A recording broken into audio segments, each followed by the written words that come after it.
The tray in my hands was shaking before I even understood why. I am Ella Whitmore, and on the day everything changed, I was standing in a hallway of polished black stone, carrying a tray of nectar cups toward the private chambers of Princess Vesa Tyrion, heir to the Cathari dominion. I had worked in this palace for 3 years. I knew every guard's footstep, every servant's whisper, every sound the building made when it settled at night. And that morning, the building made a sound I had never heard before, a low hum, coming from beneath the floor, gone before I could place it. I told myself it was nothing. Old buildings creak. Old empires creak louder. I kept walking. The Cathari were not like us. They stood a head taller than the tallest human, with skin like brushed copper and eyes that could see heat the way we see color. They had built an empire across 9 star systems before my ancestors had learned to smelt iron. To them, humans were a curiosity, a useful one, since we asked for little and complained less, but a curiosity all the same. We cooked, we cleaned, we carried trays down long stone hallways, and we were not expected to notice anything beyond the trays themselves. That suited me fine. Being underestimated is a strange kind of gift. Nobody watches you closely when they already believe they know exactly what you are. Princess Vesa was 17 by her people's counting, which made her close enough to my own age that I never fully thought of her as royalty, no matter how many times the court reminded me to bow lower and speak less. She was sitting by her window when I entered, staring out at the twin suns setting over the capital, and she did not turn around. "You heard it too," she said. "The hum." I set the tray down carefully. I heard something. I do not know what it was. Neither do I. She turned then, and there was something behind her eyes that I rarely saw in the Cathari nobility. Worry. Real worry, not the performed concern they used in front of cameras and councils. "My uncle says it is nothing. The engineers say it is nothing. Everyone says it is nothing, Ella, and yet nobody will look me in the eye when they say it." I poured her a cup of nectar and said nothing, because saying nothing is often the safest thing a servant can say. But I was thinking. I had grown up on Earth listening to my grandfather's stories about war, about how the quietest rooms are often the ones right before something breaks. He had been a soldier once, long before humanity ever met another species among the stars, and he used to say that danger rarely announces itself with noise. It announces itself with silence, in places that should not be silent. The palace that morning was too quiet in exactly that way. "They gave you 3 new guards this week," I said carefully. "That is a great many, for someone who is supposedly not in danger." Vesa's mouth curved into something that was not quite a smile. "Formation guards. My uncle's idea. He says the succession vote is close, and closeness makes people nervous, and nervous people hire guards." She took the cup from my hands, her copper fingers brushing mine. "Do you know what a Cathari blade guard trains for, Ella? I have watched them drill, sword work, reflex tests, strength contests. Since birth," she said, "since the moment they are old enough to stand, they are shaped for exactly one purpose: to fight anyone who might threaten the throne. There has not been a successful attack on a member of the royal family in over 200 years. 200 years, Ella. They are the finest warriors in 9 systems." I thought about the hum beneath the floor and did not answer right away. "You do not look comforted by that," she said. "I am comforted," I said, which was not entirely a lie. "I only wonder if 200 years of nothing happening might make a guard a little slow to notice when something finally does." She laughed, a real laugh, bright and surprised, and for a moment the worry left her face entirely. "You say things no one else in this palace would dare say to me. That is because no one else in this palace would dare think it," I said, and that made her laugh again. I liked Vesa. I want to be honest about that from the very start, because it explains everything that came after. I had not planned to care about her. I had taken this position because the pay was good and the work was steady, and humanity needed every credit it could earn from these older, wealthier civilizations if we ever wanted a real seat at the table among the stars. But 3 years of pouring her nectar, of listening to her worries about a crown she had never asked to wear, of being the only person in the palace who spoke to her like a person instead of a political prize, had made her something closer to family than employer. So when she was frightened, I was frightened too. I simply did not show it the way she did. The 3 new guards were waiting outside her chamber when I left an hour later, standing in that particular stillness the Cathari warriors were famous for. Spines straight, eyes forward, hands resting near the hilts of blades that had never once, as far as I knew, been drawn in true combat. Their captain was a broad-shouldered Cathari named Draven Illis, decorated twice for tournament victories, and he gave me the smallest nod as I passed, which was more courtesy than most guards bothered with. "Careful with the tray, little one," he said, not unkindly. "Wouldn't want you dropping royal nectar on royal floors." "I have carried heavier things than nectar, Captain," I said. He smiled the way adults smile at a child who has said something clever but untrue. "I am certain you have." I did not correct him. There was no point. In his mind, and in the mind of every noble in that palace, a human maid was the least dangerous object in any given room, less threatening than the furniture, because at least the furniture did not need to be told where to stand. I let him believe it. I had learned, over 3 years, that being dismissed was the safest place to stand. That evening, over dinner in the servants' quarters, I sat with 2 other humans who worked in the palace kitchens, a quiet man named Nathan Ellery and a sharp-tongued woman named Grace Oswin, and I told them about the hum. "Machinery," Nathan said, without much interest. "This place is 1,000 years old. Something is always groaning somewhere." "It did not sound like machinery," I said. Grace looked up from her plate, studying me the way she sometimes did, like she was trying to decide whether I was worth worrying about. "You get a feeling about things, Ella. You always have. Remember when you told the head cook the eastern storage room smelled wrong 3 days before the pipe burst? That was a smell. This was a sound." "Same instinct," she said. "What does your gut say?" I set down my fork. "My gut says something is coming, and that everyone in this palace who is supposed to protect the princess is too confident to notice it arriving." Nathan snorted. "The blade guards?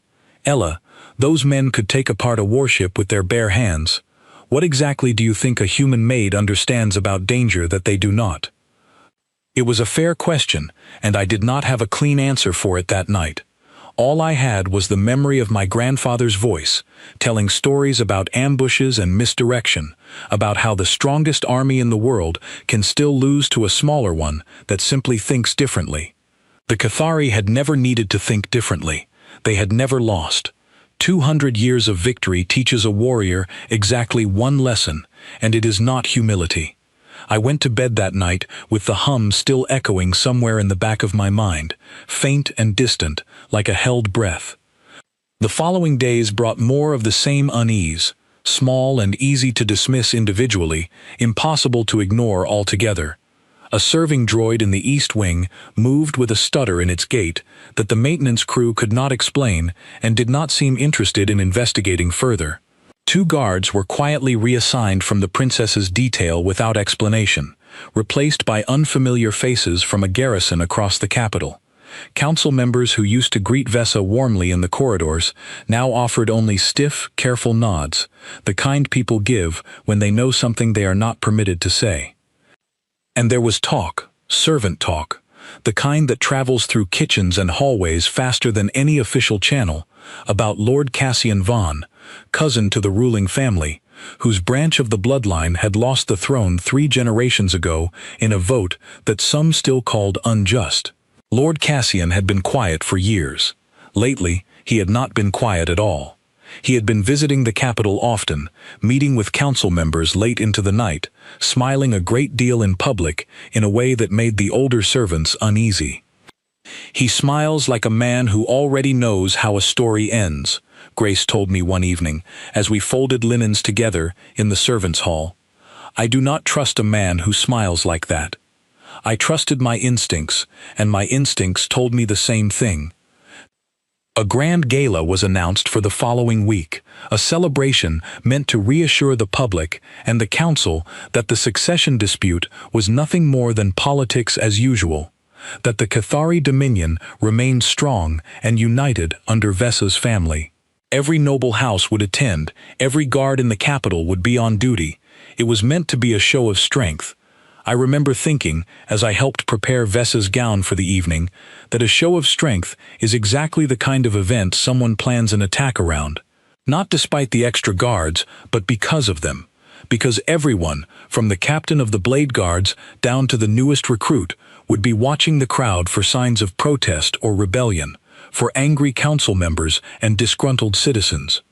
Nobody would be watching for the one thing the Cathari had never needed to guard against in 200 years of unbroken peace. Something quiet, something patient, something that did not look like a threat until it was already too late to stop. I did not know yet what shape that threat would take. I only knew, standing in Vessa's chamber with a gown draped over my arm and that same faint hum returning somewhere deep beneath the palace floor, that whatever was coming, the finest warriors in 9 systems were not looking in the right direction to see it arrive. And I was the only one in that entire palace who seemed to notice. Vessa caught me staring at nothing, my hand still holding the gown, and she frowned. "Ella," she said softly, "what is it?" I forced a small smile, the kind servants learn to produce on command. "Nothing, Your Grace. Only thinking about the gala." But that was not true. I was thinking about the hum, and Lord Cassian's smile, and the 2 reassigned guards, and the strange stutter in the serving droid's step, and how every single one of those small, dismissible things fit together into a shape I recognized from my grandfather's stories, a shape the Cathari, for all their strength and all their pride, had never once been trained to see. I finished dressing her in silence, and I said nothing more about it that night, because there was nothing yet to say that anyone would believe. But I made a private decision as I laid out her jewelry, one I did not share with Vessa, or with Grace, or with anyone at all. Whatever was coming to that gala, I intended to be paying closer attention than anyone else in the room. The 200 years of Cathari peace was about to end, and none of their celebrated guards had the faintest idea it was already beginning. The hallway outside Vessa's chamber hummed again that night, low and steady, like something breathing beneath the stone, and this time I did not tell myself it was nothing at all. The Blade Guards trained in the eastern courtyard every morning at dawn, and I had watched them enough times over 3 years to know their routine by heart. They moved in perfect unison, blades flashing silver under the twin suns, muscles honed by decades of discipline that no ordinary being could match.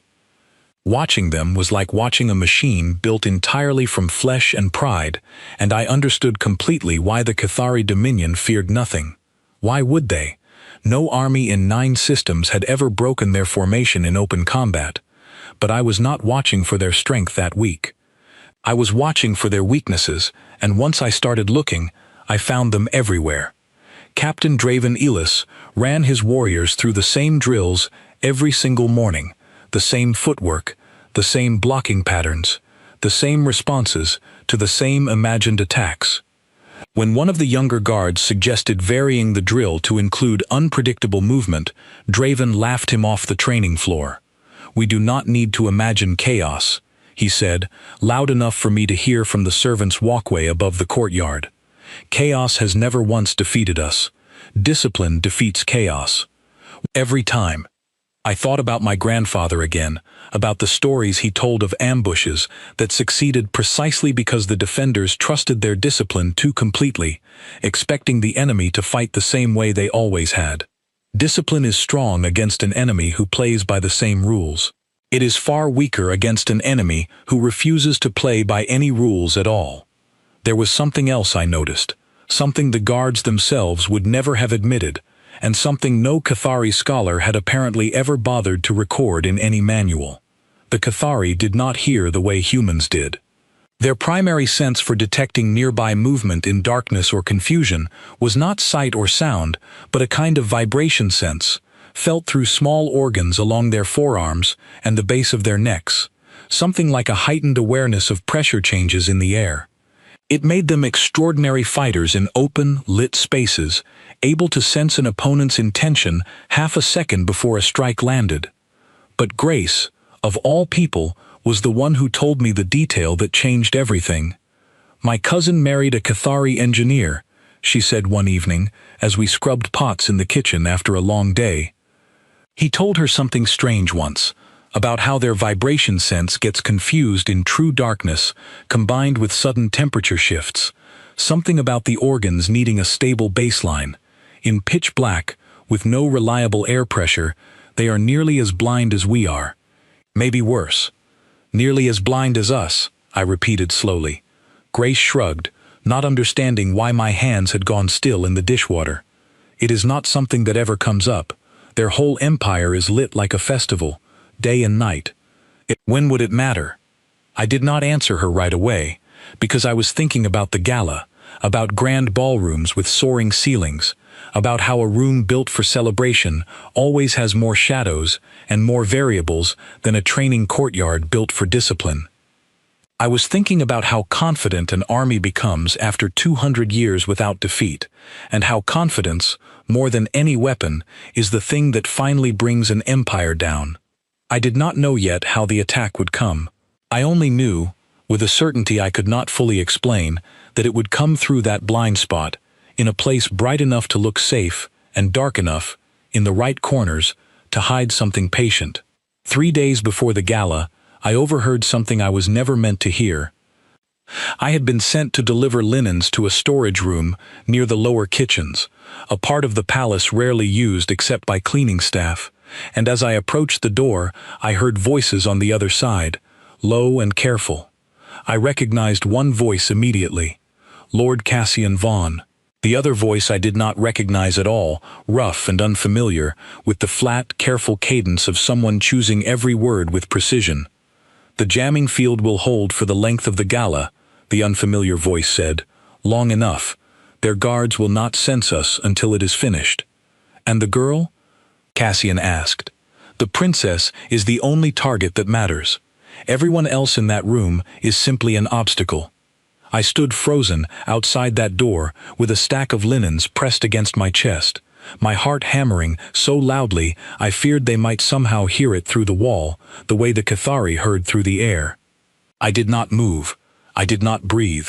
I waited until the voices fell silent and footsteps moved away down a different corridor, and only then did I finally allow myself to step back, quietly, carefully, and walk away in the opposite direction. I did not have proof. I had 2 voices in a storage room and a feeling in my stomach that had never once been wrong. I understood immediately that going to Captain Draven with what I had heard would accomplish nothing. A human maid claiming she overheard a conspiracy against the crown would be dismissed within seconds, or worse, reported as a troublemaker spreading dangerous rumors about a respected noble house. I had no title, no rank, no evidence beyond my own ears, so I went to the only person in that palace who had ever actually listened to me. Vesa was in her private study when I found her, reviewing council documents by lamplight, and she looked up the moment I entered, reading something in my face before I had said a single word. "Ella," she said, setting down the documents. "You look like you have seen a ghost." I told her everything, the hum beneath the floor, the stutter in the serving droid, the reassigned guards, Lord Cassian's smile, the 2 voices behind the storage room door, and the words jamming field, and the princess is the only target that matters. She listened without interrupting, her expression growing paler with every sentence, and when I finished, she sat in silence for a long moment before speaking. "You believe my own cousin means to have me killed at my own gala?" "I believe someone does," I said carefully, "and I believe your cousin is involved somehow. I cannot prove it. I only know what I heard, and what I have felt building in this palace for 2 weeks. My uncle will not believe a servant's overheard conversation," Vesa said quietly. "Not against a member of the ruling council. He will say it is exactly the kind of thing an anxious young woman imagines before a public event." She looked up at me, and there was something steady in her eyes now, something that had not been there the day of the hum. But I believe you, Ella. I have always believed you, even when I should not have. Then cancel the gala. I cannot. If I cancel now, with no proof beyond a rumor, it will look exactly like fear, and fear is the one thing my family cannot afford to show the council right now. If Cassian truly means to move against me, canceling the gala only delays the attempt. It does not stop it. She stood, smoothing the front of her gown with hands that were not quite steady. But I can prepare, and this time I will not rely only on Draven's blades to keep me safe. She looked at me in a way she never had before, something between gratitude and calculation, the look of someone recalculating exactly how much they had underestimated the person standing in front of them. "Stay close to me at the gala," she said. "Closer than protocol allows. I do not care what the council says about a maid standing too near the princess. I trust your instincts more than I trust 200 years of unbroken victory." I agreed, though I did not yet know what staying close would actually require of me. In the days that followed, I found small ways to prepare, quietly, without drawing attention. I studied the layout of the grand ballroom where the gala would be held, memorizing exits, memorizing which corners fell into deep shadow once the ceremonial lights dimmed for the evening toasts. I noticed, during a brief tour of the venue with the event staff, several ornamental braziers positioned along the walls, meant purely for decoration, each one holding real flame rather than the cold artificial light the Cathari usually preferred. Real flame meant real heat. Real heat meant sudden temperature shifts, exactly the kind of thing Grace's cousin had described disrupting the Cathari vibration sense. I did not know yet whether that detail would matter. I only knew that I would rather notice too much than too little. The night before the gala, I could not sleep. I lay awake staring at the ceiling of the small servants' room I shared with Grace, running through every detail I had gathered, every warning sign, every fragment of overheard conversation, trying to build them into something solid enough to trust. Grace stirred beside me, half asleep. "You are thinking too loudly, Ella. I can hear it from over here." "Tomorrow night," I said quietly, "something is going to happen. I do not know exactly what. I only know I am the only person in that palace who seems to be looking in the right direction." Grace was quiet for a moment. Then she reached over in the darkness and found my hand, squeezing it once, firmly. "Then look carefully," she said. "And Ella, whatever happens, do not wait for permission to act. Nobody in that palace has ever given you permission for anything, and you have still managed to be right about everything that matters."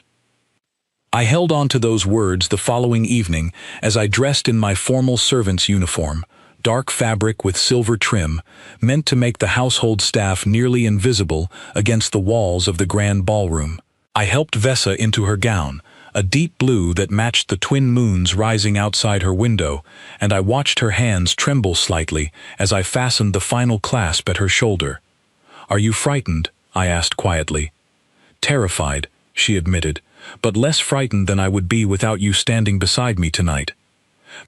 We walked together toward the grand ballroom as the first guests began to arrive, golden light spilling from tall arched doorways, music already drifting through the corridors, the entire palace dressed in celebration for an evening meant to prove to 9 systems that the Cathari dominion remained strong, unshaken, and utterly secure.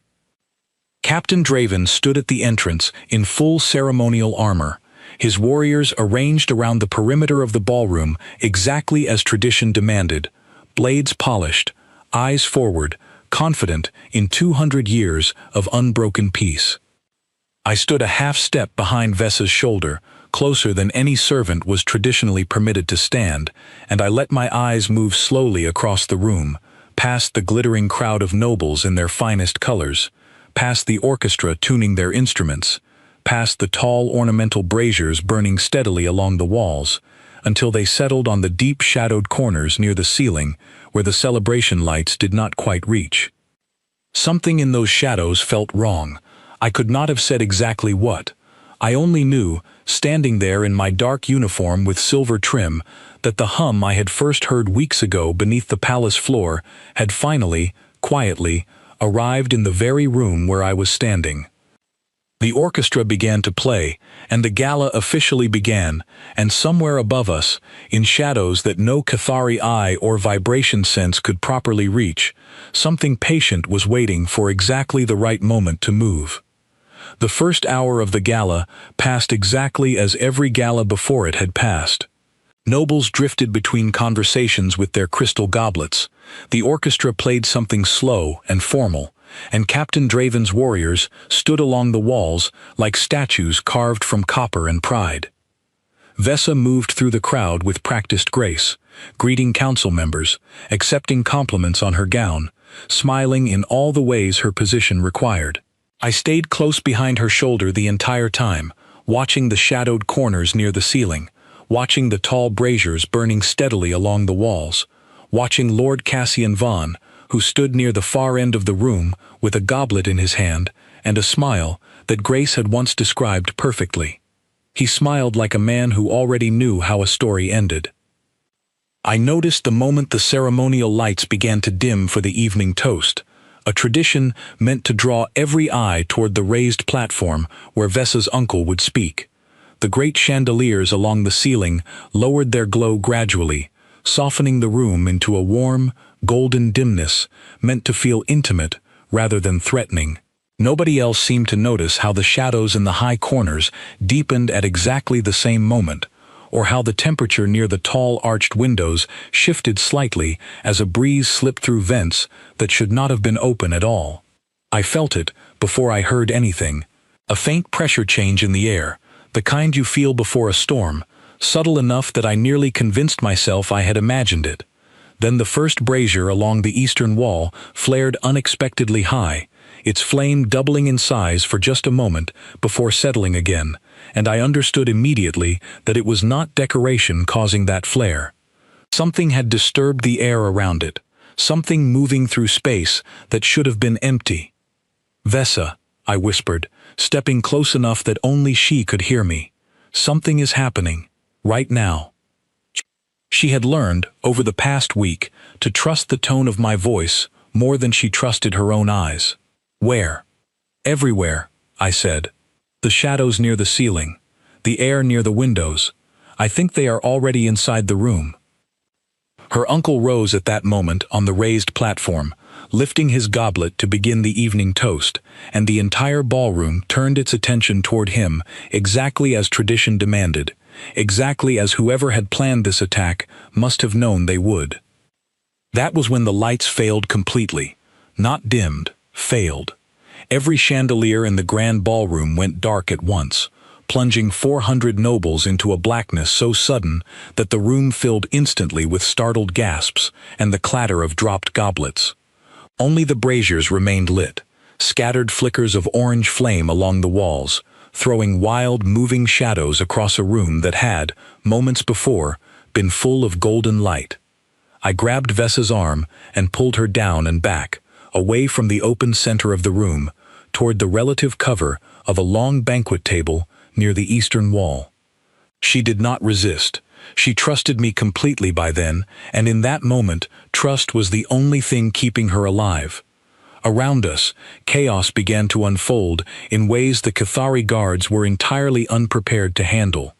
I heard Captain Draven shouting orders, his voice sharp with the first real alarm I had ever heard from him, but his warriors, trained for 200 years to sense the vibration and pressure of an approaching enemy, moved with a strange, dangerous hesitation.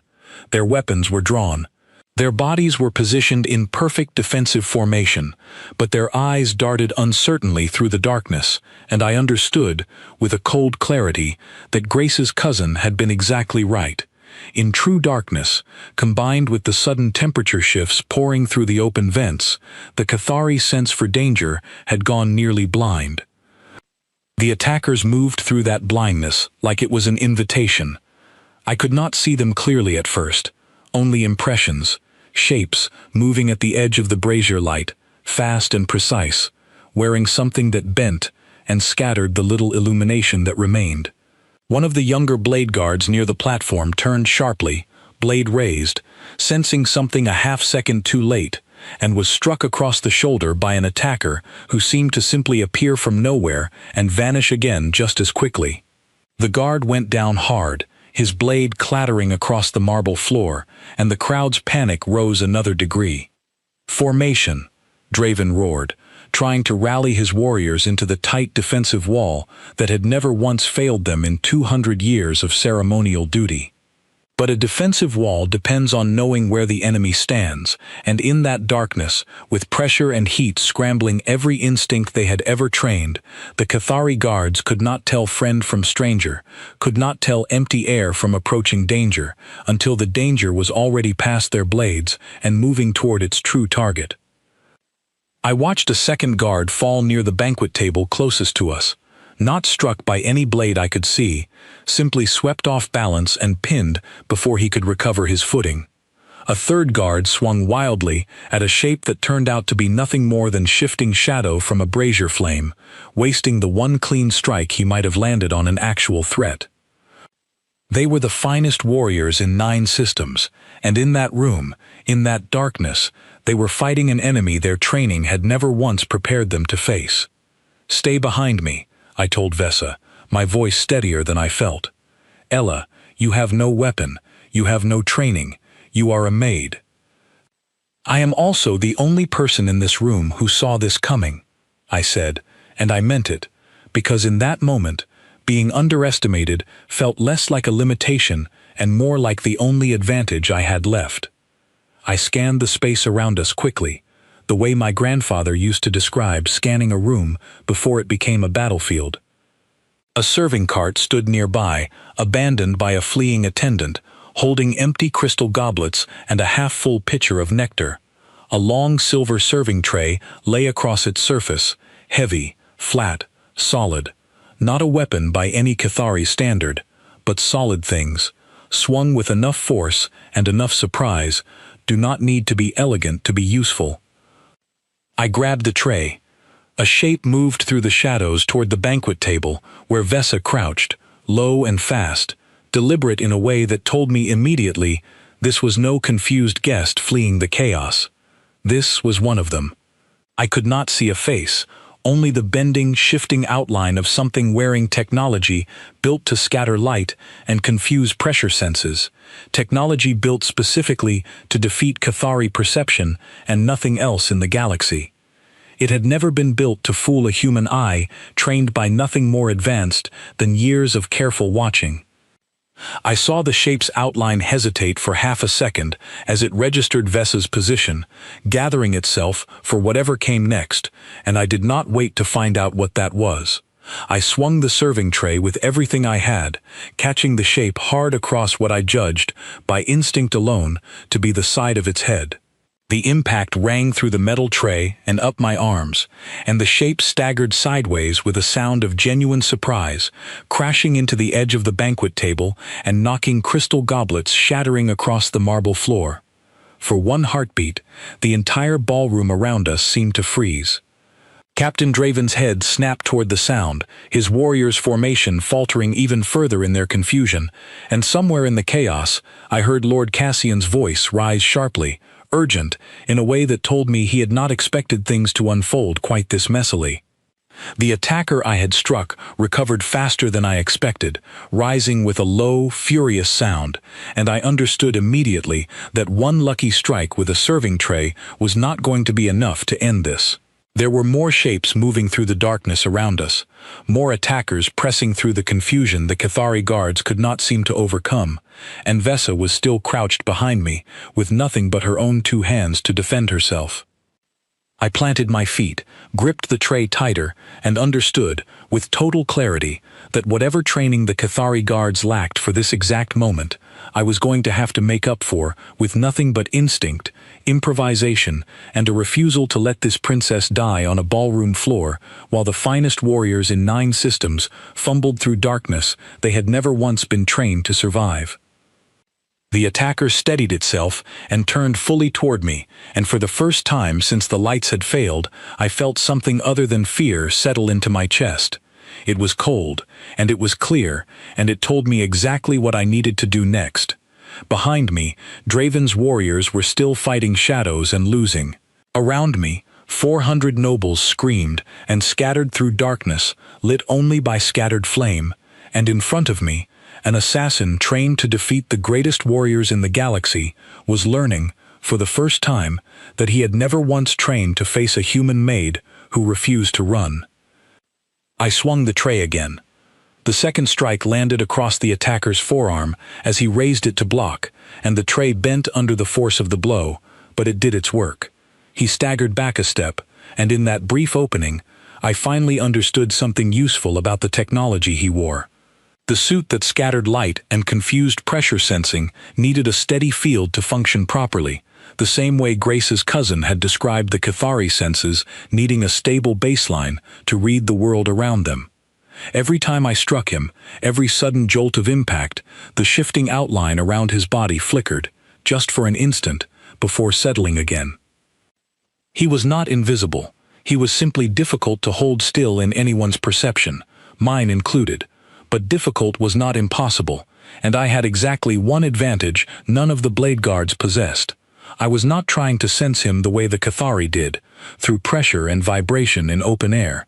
I was watching him the plain, simple way any human watches anything, with my eyes fixed on movement and shape, refusing to blink, refusing to look away, even when the shifting light made my head ache with the effort of tracking him.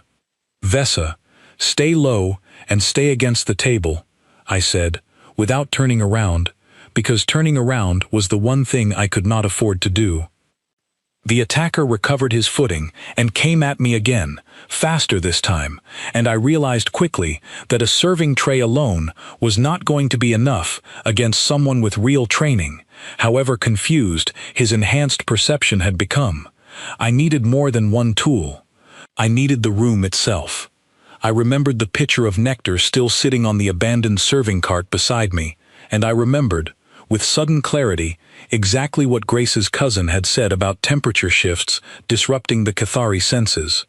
If cold air and sudden pressure changes could confuse even a trained Cathari warrior's perception, there was no reason the same principle would not disorient technology built to mimic and exploit that same biological blind spot.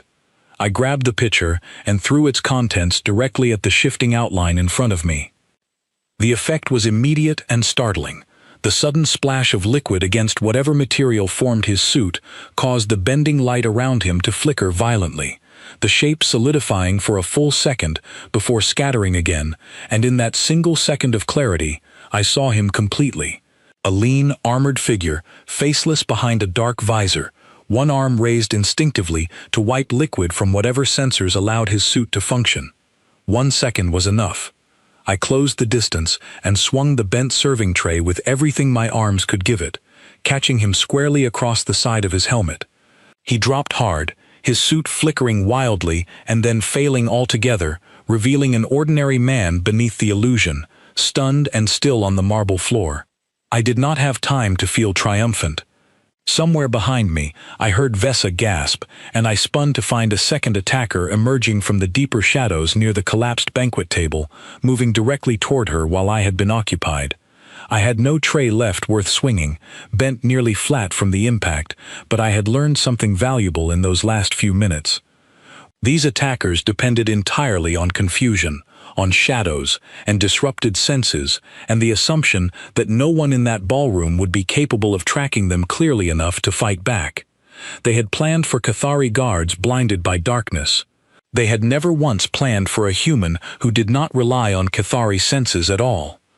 I grabbed one of the tall brazier stands nearby, knocking it toward the approaching attacker with both hands, sending scattered embers and open flame directly into his path. He recoiled instinctively from the fire, his suit's shifting camouflage flaring bright and unstable in the sudden heat, and Vesa, to her credit, did not simply wait to be saved.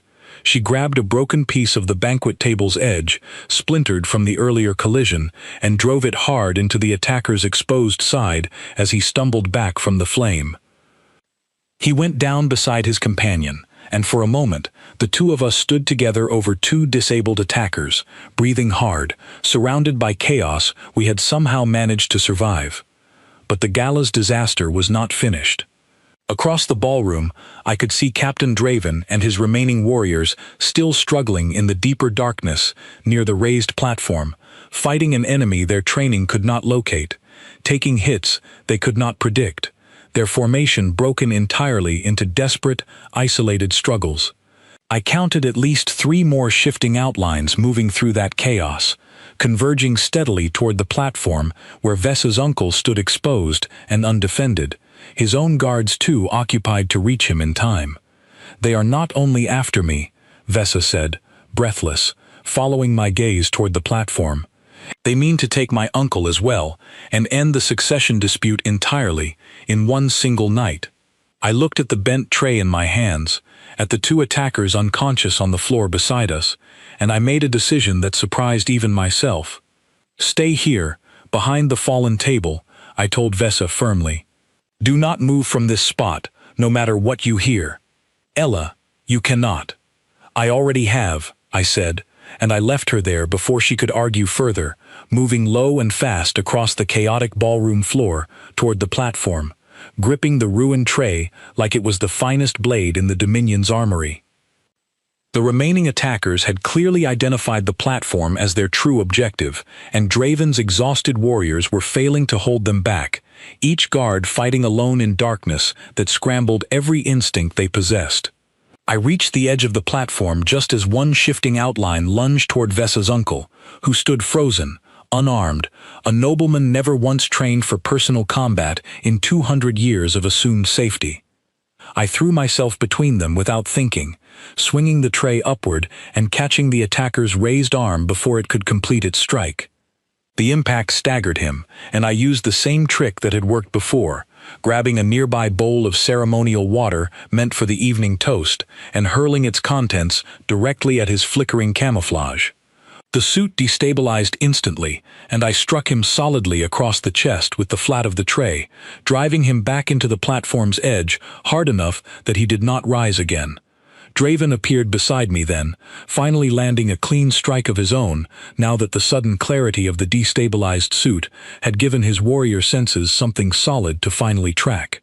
Together, without a word passing between us, we turned to face the last 2 attackers converging on the platform, and for the first time that night, I saw something shift in the captain's expression as he glanced at me, bent tray in hand, standing my ground beside him.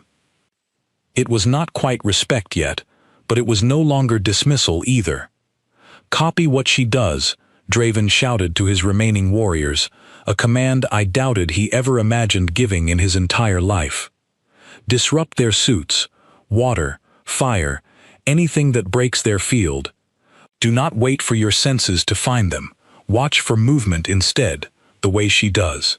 It was clumsy advice, delivered under pressure by warriors who had never once needed to fight this way, but clumsy advice was better than none, and slowly, imperfectly, the tide of the fight began to shift. Guards who moments earlier had been swinging blindly at shadows began disrupting the attacker's camouflage with whatever came to hand, catching brief flickers of clarity long enough to land solid strikes.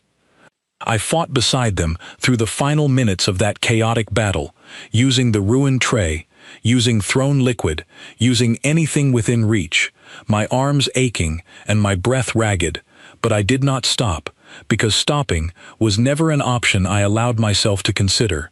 One by one, the remaining attackers fell, disabled and stripped of the advantage that had let them walk so confidently into a room full of the galaxy's finest warriors. When the last one finally went still on the marble floor, the ballroom fell into a strange, ringing silence, broken only by scattered coughing and the crackle of the braziers still burning steadily along the walls.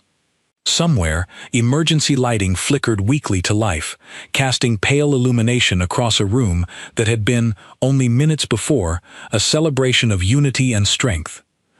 I stood near the platform, breathing hard, the bent remains of a serving tray still clutched in my aching hands, surrounded by disabled attackers and exhausted Cathari warriors who were staring at me with expressions I had never once seen, directed at a human maid in 3 years of palace service. Vesa pushed through the crowd toward me, her gown torn at the hem, a shallow scrape along her arm from the splintered table edge, but very much alive and very much unharmed in any way that truly mattered. She reached me, and without any regard for protocol or propriety, wrapped her arms around me tightly in front of her entire assembled court. "You saved my life," she said quietly, her voice shaking now that the danger had finally passed. "You saved my uncle's life. You saved this entire room." Captain Draven approached slowly, his ceremonial armor scratched and dented, his pride visibly bruised in a way his armor never could be. He looked down at me for a long moment, and then, to the genuine shock of everyone still watching, he lowered his head in a small, formal bow, the same bow he would offer to an equal. 200 years, he said quietly, and my warriors were nearly defeated in a single night by an enemy we never once trained to face, and a maid we never once respected saved us all. I did not know what to say to that, so I said nothing at all and simply stood there, exhausted and aching, beside the princess I had sworn, without ever saying the words aloud, to protect with everything I had. The days after the gala passed in a blur of council meetings, formal inquiries, and a palace so thick with tension that even the servants' quarters felt watched. Lord Cassian Vaughn was arrested within hours, his private communications recovered and cross-referenced with the surviving attackers, who, once stripped of their disrupted camouflage suits and questioned thoroughly, offered little resistance to confirming exactly who had hired them and why. The plan had been simple in its ambition and nearly successful in its execution. Remove Vesa and her uncle in one coordinated strike, exploit a jamming field to blind the palace's censors, and let the resulting chaos hand the succession vote to a branch of the family that had waited 3 generations for exactly this opportunity. What none of the planners had accounted for was a maid who noticed a hum beneath the floor 2 weeks before anyone else thought to worry about it. I was summoned before the full council 5 days after the attack, an experience that would have terrified me under any other circumstances, standing in a chamber full of Cathari nobility who until recently had considered me barely worth acknowledging. Vesa stood beside me the entire time, close enough that her presence alone told the room exactly where her loyalties stood, and her uncle, still shaken but composed, addressed the gathered council directly. This young woman identified a threat that 200 years of training failed to notice, he said, his voice carrying clearly through the chamber. She acted with more courage and more clarity than warriors bred for exactly this purpose. I do not intend to let that go unrecognized simply because tradition says a human servant does not deserve recognition. There was murmuring among the council, some of it skeptical, some of it grudging, but none of it strong enough to override what every single person in that room had already heard from a dozen different sources. The story of the human maid who fought off trained assassins with nothing but a serving tray and quick thinking had already spread through the capital faster than any official announcement could have managed. Captain Draven himself stood before the council that day and spoke words I never expected to hear from him. Our training assumed an enemy would come, as we always understood danger to come, sensed through vibration and pressure, met with strength and formation, he said. We have spent 200 years perfecting a defense against threats we already knew how to recognize. We have never once trained to face an enemy who understood exactly how to become invisible to senses we assumed were infallible. If not for Ella Whitmore's instincts and her willingness to act without waiting for permission or proof, this entire dominion would be mourning both its princess and its regent tonight, and beginning what I suspect would have become a long and bloody war over succession. He turned to look at me directly then, in front of the entire council. I misjudged you completely, and I misjudged your people alongside you. I believed strength and training were the only measures of a warrior worth watching closely. I was wrong, and I do not say that easily. The council eventually agreed to a formal reform of the Blade Guard training program, incorporating exactly the kind of unpredictable, sense-defeating tactics that had nearly ended the Dominion's ruling family in a single night. Human instructors, myself included, were invited to consult on the new training methods, teaching warriors who had spent their entire lives certain of their own supremacy how to fight without relying on senses that could, under the right circumstances, be turned completely against them. It was strange, teaching Cathari warriors twice my size and infinitely stronger than I would ever be, how to watch a room the way my grandfather had once taught me, with plain eyes and patient attention rather than trained instinct alone. Stranger still was watching those same proud warriors listen carefully to every word I said, taking notes, adjusting drills, treating a human maid's observations as seriously as any lesson passed down through 200 years of tradition. Word of the gala spread far beyond the Cathari Dominion, carried by traders and diplomats to a dozen other systems, and I began hearing, secondhand, how other governments across the galaxy were quietly reconsidering their assumptions about humanity. We had no claws, no venom, no enhanced senses, no centuries of trained superiority. But we had proven, in one chaotic night in a darkened ballroom, that adaptability and refusal to quit could matter more than any biological advantage an older, prouder species had ever possessed. Grace found me in the kitchens a week after the gala, grinning in a way I had not seen from her in months. "They are saying humans might get a formal seat on the Interspecies Council within the decade," she said, setting down a tray of fresh bread. All because a maid with a serving tray refused to stand still while a princess needed help. "I only did what anyone would have done," I said. "No," Grace said firmly, shaking her head.